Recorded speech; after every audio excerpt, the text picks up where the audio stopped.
In his first public remarks since striking Iran, U.S. President Donald Trump outlined the goals of this unprecedented military action. This was our last best chance to strike what we're doing right now and eliminate the intolerable threats posed by this sick and sinister regime. Without evidence, Trump claims Iran was on the brink of developing missiles that could threaten the continental United States. He suggested the country was still a nuclear threat, despite boasting about obliterating its nuclear program in strikes last year. They ignored those warnings and refused to cease their pursuit of nuclear weapons. The U.S. Secretary of State briefed congressional leaders and suggested ballistic missiles were the reason the administration chose to act. There absolutely was an imminent threat, and the imminent threat was that we knew that if Iran was attacked, and we believed they would be attacked, that they would immediately come after us.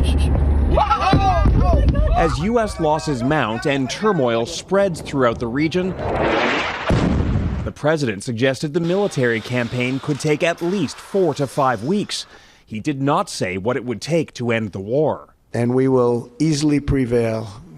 We're already substantially ahead of our time projection. This is not a so-called regime change war, but the regime sure did change, and the world is better off for it.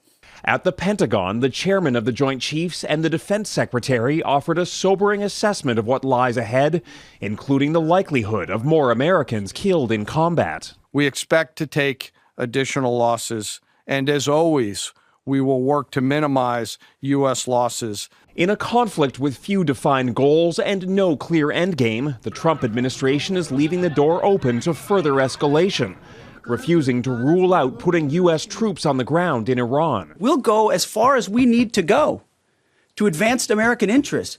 How far depends not just on uncertain objectives, but on the appetite among Americans for a war launched without a clear explanation. Jackson, as the U.S. and Israel fend off this barrage of Iranian and Hezbollah missile attacks, the supply of interceptors is apparently quickly depleting. How much of a concern is that?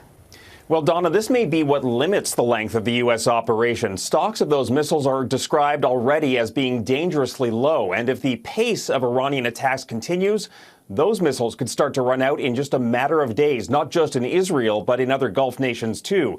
Iran is using high numbers of attack drones, which are relatively cheap, and those are easily exhausting supplies of multi-million-dollar American Interceptor missiles. Donna, many of those missile stocks were used up during last year's 12-day war between Israel and Iran, and that inventory still hasn't been replenished. Okay, Jackson in Washington, thanks.